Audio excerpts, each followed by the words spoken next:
राहुल, एक चीज है, बहुत हद तक जो बात सुजाता ने कही है, दूसरी बात जो गोविंद ने कही है, मैं उससे इत्तेफाक रखता हूं। और बात केवल ये है कि ये स्लाइड को रोका कैसे जाए। केवल चिंतन कर लेना, उसके बाद नैतिक तौर पर जिम्मेदारी लेना कोई सॉल्यूशन नहीं है ना। आपके पास संगठन कहां है, और अगर संगठन है तो फिर उसके आपकी जो रोड मैप होता है वो कहां है चुनाव का, वो तो कभी देखने में ही नहीं मिला। मतलब निसंदेह इस देश को एक नेशनल पार्टी की जरूरत है जो रूलिंग नहीं तो ऑपोजिशन का रोल प्ले करे। पर मुझे आप ये बताएं ना कि केवल एक राहुल गांधी का बोलना या प्रियंका गांधी का बोलना और उसके अलावा जिस चीज का मतलब कितने समय से मैं ही नहीं, आप ही नहीं, गोविंद ही नहीं, बाकी लोग भी कितना पॉइंट आउट करते रहे हैं, इस पार्टी में ओवर एम्बिशियस लीडर्स जो काम करना नहीं चाहते ग्राउंड पे। मुझे बताएं ना कितने लीडर हैं आज, ये जो G23 भी है, कितनों में दम है कि आज जाके कॉर्पोरेटर का चुनाव भी लड़ लें या जिंदगी में कभी लड़े हों। मतलब एक होता है ना वो tired, retired and about to expire party, जो वो सिचुएशन हो गई है इस पार्टी की। और इसके कई एग्जाम्पल हैं, आपने देखे हैं ये। आप मुझे बताएं कि चुनाव चरम पे है और आपका प्रधान वैष्णो देवी यात्रा करने जा रहा है, कि ये एक्सपेक्ट किया जाता है किसी नेशनल पार्टी से? आप मुझे ये बताएं कि देहरादून में आपके बिल्कुल नेशनल स्पोक्स पर्सन बैठे हैं और वो प्रेस कॉन्फ्रेंस कर रहे, मसूरी जाते हैं जहां पर कोई ना पब्लिशिंग सेंटर है ना कोई स्टाफर बैठा हुआ है किसी अखबार का। आप क्या केवल वहां बर्फ देखने गए थे? क्या ऐसे चुनाव लड़े जाते हैं? मतलब एक तो होता है ना कि पार्टी बैसाखी पर होती है, पर तो बैसाखी भी नहीं है, संगठन कहां है आपका। और सुजाता जो बात बोल रही है बिल्कुल सही बात बोल रही है कि भाई आपको देखना है कि आपके सामने कौन है, उसको काउंटर करना है नैरेटिव पर। कितने कांग्रेस लीडर हैं जो काउंटर करते हैं?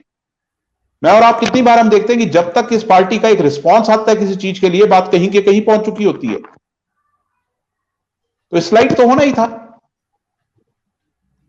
देखिए, जब तक आप प्रियंका ने नो डाउट यूपी में आपको ट्रैक्शन मिली, पर मुझे आप ये बताएं ना कि आपका संगठन कहां है। आज भी अगर आप आज की तारीख से शुरू करते हैं संगठन बनाना तो शायद 5 साल बाद आपको कुछ उसका रिजल्ट मिलेगा, पर क्या ऐसा होगा? और दूसरी बात जो मैं अक्सर आपको कहता रहा हूं, ये जो प्रथा है कि जो छोड़ के गया उसको वापस ले लो, जो दूसरी तरफ से नकारा जा रहा है उसे वापस ले लो। मुझे आप केवल और केवल उत्तराखंड में बताएं कि यशपाल आर्या को वापस लेने की क्या जरूरत थी, हरक सिंह रावत को वापस लेने की क्या जरूरत थी? मतलब आप अपने एसेट्स ना बढ़ाकर अपनी लायबिलिटीज को जब बढ़ाते हैं तो रिजल्ट तो होगा ही। और आप मतलब फर्क देखिए ना अपनी फंक्शनिंग में और दूसरी पार्टी की फंक्शनिंग में। आप देखो, बीजेपी चाहे आप आइडियोलॉजिकली उसको जितना मर्जी अपोज करते रहे, पर बीजेपी एक वेल ऑयल्ड पोल मशीनरी है।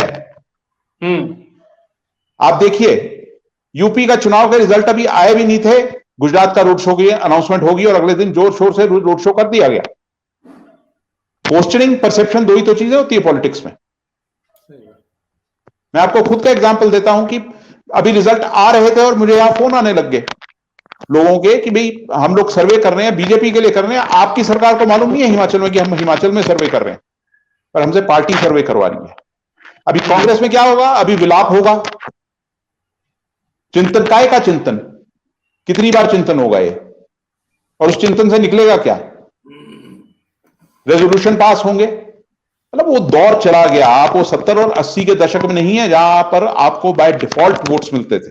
मैं सुजाता ये कह रहा था कि जो आप बात कह रही हैं बिल्कुल सही है, और मतलब मैं एक चीज और आपको मतलब आपके कहने से एक स्टेप और आगे जाऊंगा कि केवल और केवल आपके नेता राहुल गांधी ही कम से कम इतनी उन्होंने स्पाइन दिखाई है कि इस सरकार को आईना दिखाया है फ्रॉम टाइम टू टाइम, और बहुत कड़े शब्दों में दिखाया है।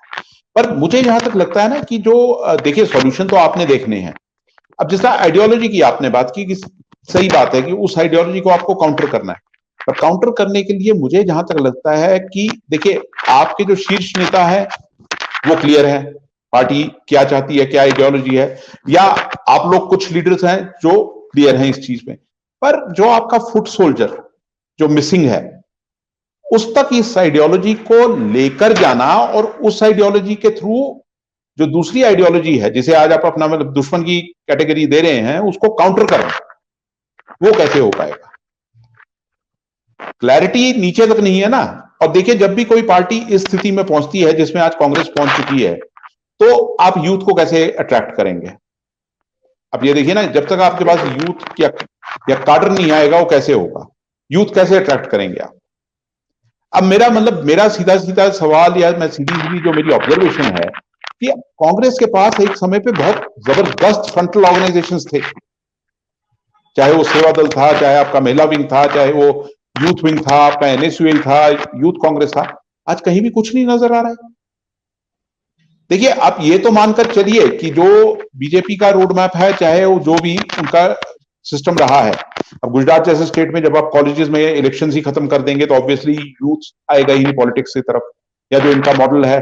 दूसरा, जो इनका समरसता वाला जो इनका कंसेप्ट है कि जी आप गांव में इलेक्शन मत करवाइए, समरसता मतलब जिसकी डोमिनेंस, तो उसको आप समरसता का आप रास्ता दिखाइए। देखिए, आप सबको उसको काउंटर करना है, वो नैरेटिव बनाना है, पर कांग्रेस कहीं वो करती नजर नहीं आ रही। देखिए, आपको छोटा सा एग्जांपल मैं और देता हूं कि मान लीजिए मैं एक वोटर हूं, आप जानते हैं कांग्रेस लीडर होते हुए कि मैं कभी बीजेपी को वोट नहीं दूंगा, पर आपकी इतनी ड्यूटी तो बनती है कि आके मुझे कहें कि भाई साहब चल के वोट्स तो डालिए। वो जो एक टेम्पो है वो बहुत मिसिंग है कहीं ना कहीं, और उसकी वजह से इस पार्टी को एक प्रॉब्लम आ रही है। अब जहां तक रही आपकी आइडियोलॉजी की बात, आइडियोलॉजी तो देखिए, एक मैं मानता हूं कि ये चैलेंज बहुत बड़ा है, और जैसा कि मैंने पहले कहा कि इस देश को एक सक्षम ऑपोजिशन की जरूरत है, और आज की डेट पे नेशनल लेवल की पार्टी सिवाय कांग्रेस के कोई नहीं है। और कांग्रेस का योगदान भी हम सब जानते हैं इस देश को खड़ा करने में, यहाँ के जो डेमोक्रेसी है इसको खड़े करने के लिए।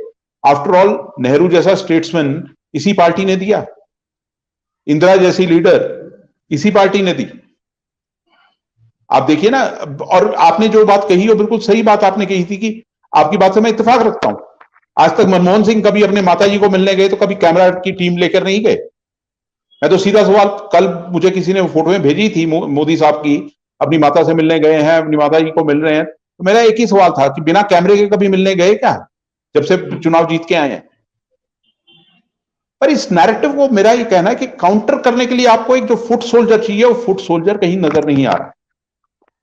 अब वो कैसे आप अट्रैक्ट करते हैं, कैसे वो उन्हें लेके आते हैं, मतलब फुट सोल्जर तो छोड़िए, आपके जो अमूमन मैं कहूं कि इवन लोकल स्तर के जो नेता हैं उनकी हालत बहुत खराब है।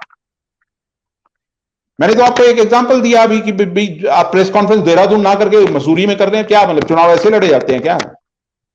सीधी बात कह रहा हूं।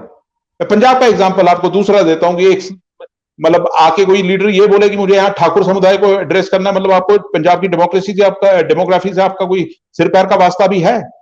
या एक शख्स मुझे, ये आपके लोग ही बताते हैं जो फुट सोल्जर, जो कमिटेड है, जो मतलब रोते हुए ये बात बताते हैं कि हमारी पार्टी की ये स्थिति हो चुकी है कि पानीपत से एक नेता आते हैं और आके मतलब वर्कर्स की मीटिंग में अगर ये बहुत ही अब्यूजिव लैंग्वेज बोलते हैं, तो जाहिर है जो काम कर रहा है वर्कर, उसका भी मनोबल टूटेगा ना। तो एक जो मेरा ये मानना है कि एक ओवरऑल चर्निंग की जो जरूरत है, जो दिखती नहीं है, उसके लिए चाहे जो केवल मंथन करना या एक मतलब मीटिंग्स करना, रेजोल्यूशन पास करना, वो कोई सॉल्यूशन नहीं है।